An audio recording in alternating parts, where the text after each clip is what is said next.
All right, Shalawam Israel. I'd like to give all praises, honor, and glory to YAHAWAH, YAHAWASHI, double honors to the apostles and the elders of Great Millstone, and Shalawam to the elect out there doing this work of faith and labor of love and truth and its sincerity. Right, I want to get into a quick topic, basically about integrity and the perverseness of niggas, basically. Just keeping it in the same spirit of, in the midst of all this stuff that's been going on, all right? So with that, this is the book of Proverbs 11:3. The integrity of the upright shall guide them, but the perverseness of transgressors shall destroy them. So, just getting into the word integrity, the quality of being honest and having strong moral principles, moral uprightness, he that is known to be a man of integrity, the state of being whole and undivided. Okay, because when you go into the Hebrew word for integrity, the word there is thumb, which means to be whole, to be complete. Okay, and looking at these synonyms here, probity, rectitude, honor, good character. That's ultimately what integrity is, having good character, because all these different examples here: scrupulousness, righteousness, morality, virtues, decency, fairness, sincerity, truthfulness, trustworthiness. You know what I'm saying? All of that.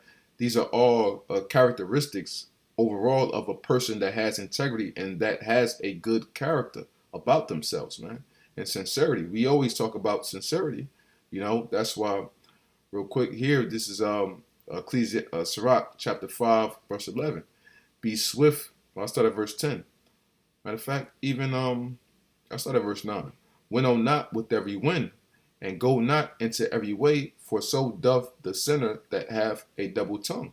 And that's a man that doesn't have integrity, a man that has a double tongue. Okay, because he's not sure of himself. He's going both ways. He's double-minded, man. As the scriptures say, in James the first chapter, which I'm gonna get in a second. All right, and it says, be steadfast in thy understanding, and let thy word be the same.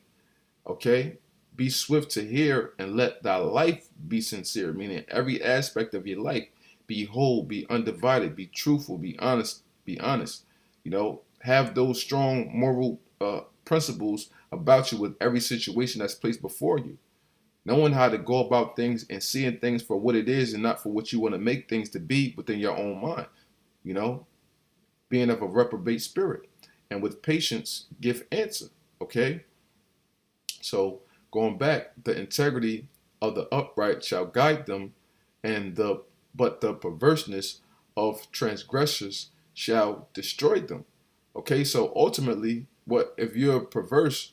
Okay, you're going to be destroyed, and if you continue to be in those ways in which you show, because when you go into the definition of the word perverseness, okay, it's an adjective of a person or their actions showing a deliberate and obstinate desire to behave in a way that is unreasonable or unacceptable. Okay, so these different guys out here, coming up against the apostles, disrespecting the men that taught them, doing all manners of wickedness. They're doing things that are unreasonable and unacceptable. In the ancient times, was it acceptable to disrespect your physical parents? Or would it be acceptable or reasonable for you to disrespect the priests? Okay? No. Those things are unreasonable and unacceptable. And these guys show, therefore, that they're of a perverse nature, that they have a perverse spirit upon them. Okay? So it says, showing a deliberate and obstinate desire to behave in a way that is unreasonable or unacceptable, often in spite of consequences. Okay? Perverse, contrary to the accepted or expected standard or practice. What's the expected standard or practice of the scriptures? Okay? For you to live by integrity, for you to be an upright man. Okay? For you to deal truthfully and honestly amongst the brotherhood, Those are things that are expected standards being in his truth. And these are things that go without saying, man. No one should have to tell you these things. These things that you should naturally have within your mind as, you having a moral compass within this truth, okay? When it says a person basically being obstinate, often in spite of the consequences, meaning what?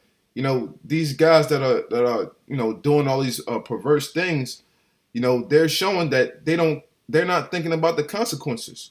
Okay, but a man, that has integrity, he's going to be circumspect and he's going to consider, the consequences before he makes his decisions. Because these guys are doing nothing but purely acting off emotion, man. That's all it is. They're purely acting off emotion. So this is Ecclesiastes chapter 8, verse 11. Because sentence against an evil work is not executed speedily, therefore the heart of the sons of men is fully set in them to do evil. So they fully have it set within their minds to do nothing but pure wickedness based off of their emotions. Us, being men of integrity, being of the spirit of YAHAWASHI, we're not operating according to our emotions, man. We're allowing the righteous judgment and righteous discernment of YAHAWASHI to rest upon us and to supersede, our emotions and things that we may personally feel, man. Because it's not about the things in which we personally feel. And as men, being renewed in the spirit, we grow to get to this point of in this level of understanding, of being able to put our emotions to the side. That takes growth, man. Okay, that shows that you have good character, by doing so, man, because you're truly living in the spirit and truly living for the spirit, man, not of the flesh, man. Emotions are of the flesh. Getting caught up in your feelings are of the flesh. We are going to do those things at certain times, but knowing how to check them and to put them thoughts and those feelings in their proper place and to allow the spirit to work within you shows a lot about a man, man. Shows great character. Okay, so these guys being perverse and not having that integrity about them, showing that they're obstinate, man. And going into the definition of the word obstinate, stubbornly adhering to an attitude, opinion, or course of action, characterized by such adherence and obstinate refusal, difficult to manage, control, or treat. So if you're obstinate, you're difficult to manage. Going into real quick, this is Ezekiel chapter 3, and I'll start at verse 4.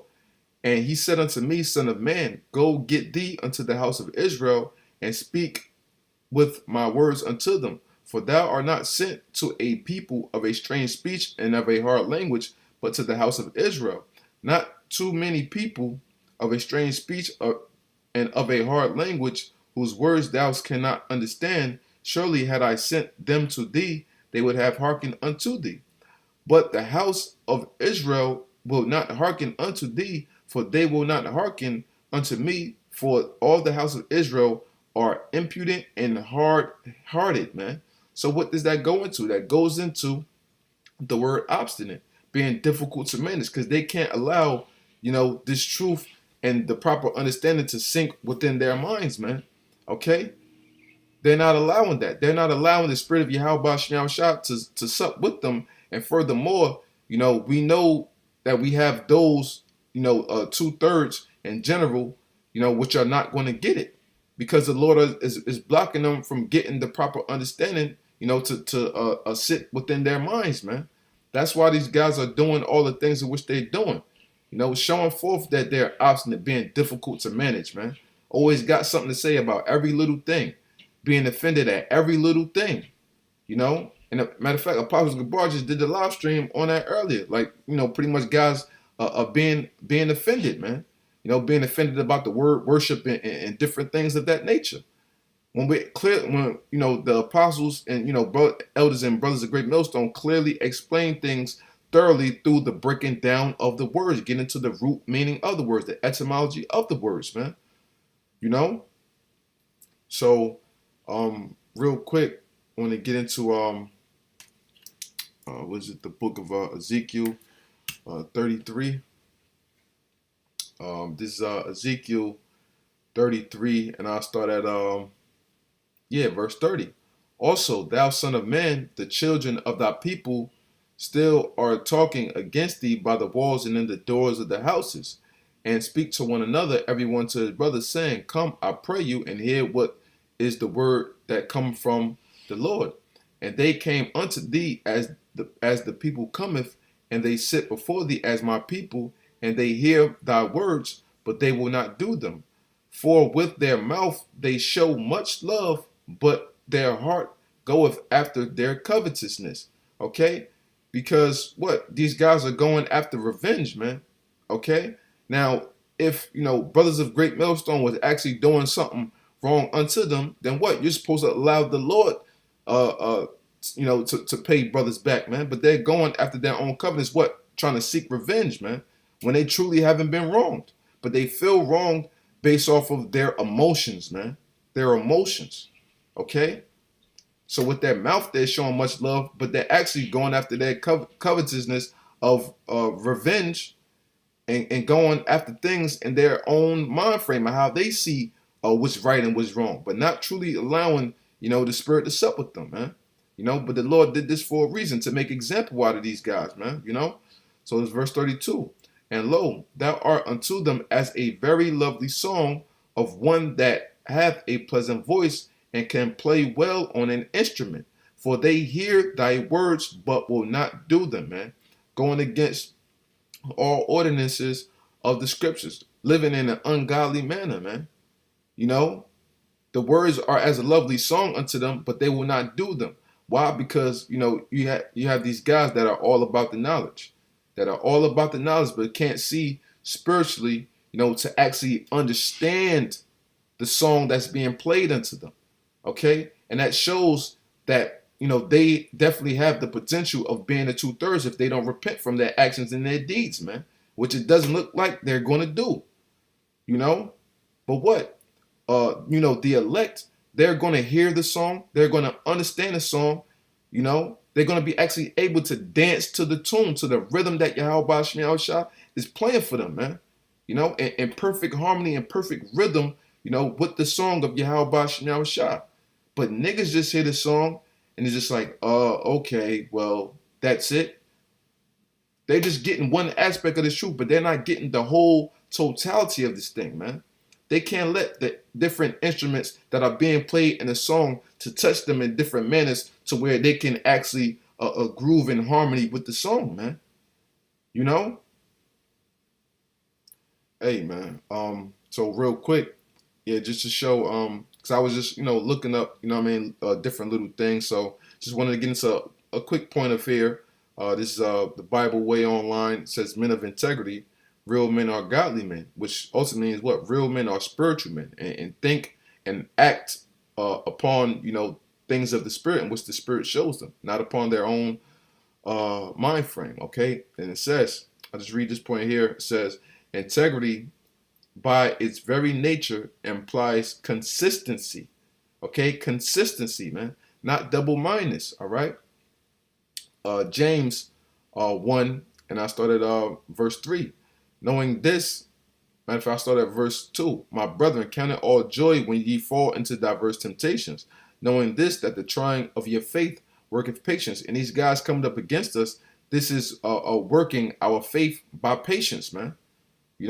By being patient, by brothers not getting all mad and panties being all up in a bunch, okay? And wanting to act in a carnal manner, as a lot of these guys eventually are going to manifest themselves in a carnal manner.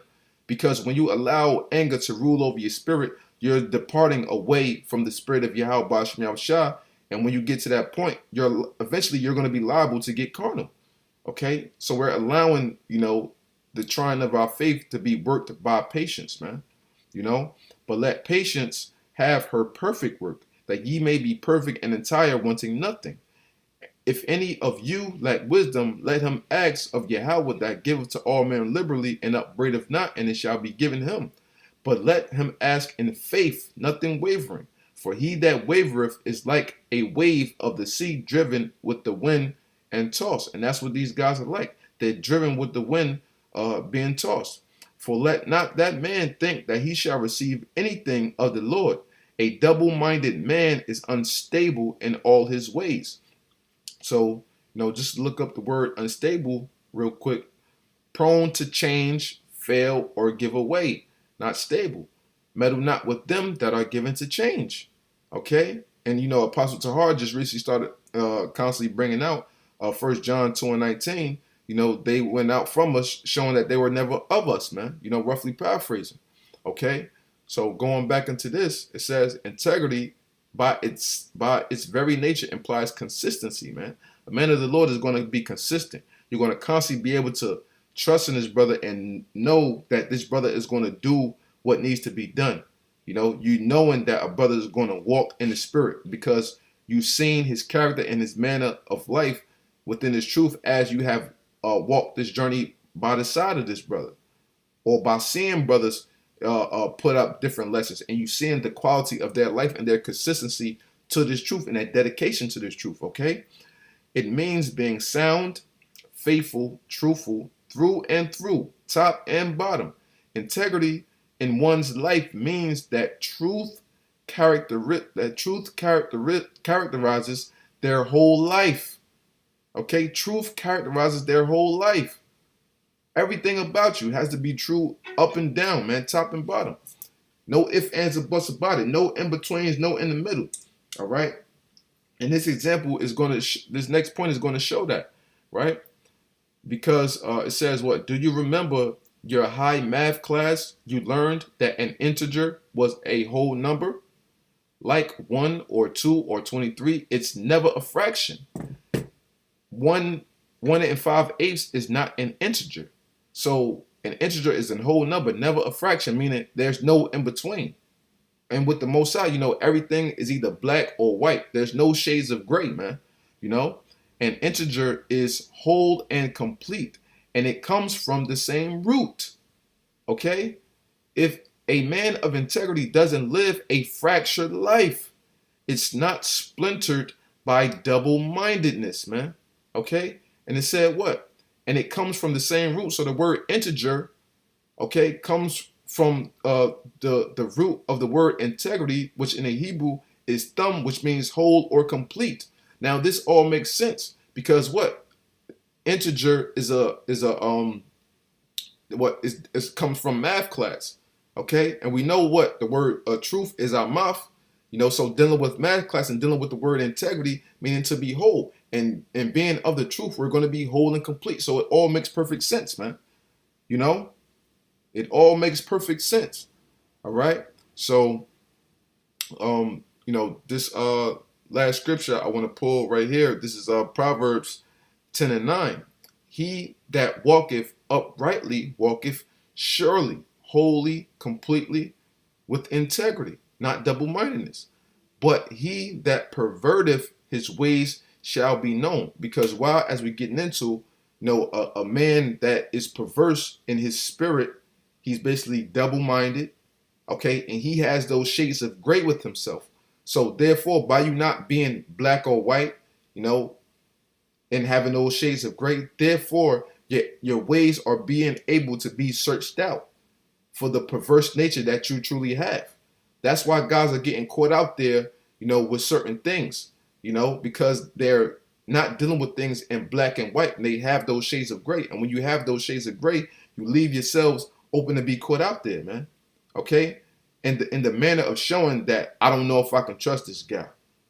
In the manner of showing that, yeah, it's something up with him. And it's eventually going to come out because those shades of gray lie there, man. And that's happening with all these scoffers and these scorners, you know, that are coming up against the men that taught them and that are coming up against this truth, man. But no matter what you do, you know, the truth of YAHAWASHI shall stand. The men of YAHAWASHI, the true men of the Lord of YAHAWASHI shall stand. And there's nothing that you guys are going to be able to do to come up against that, man.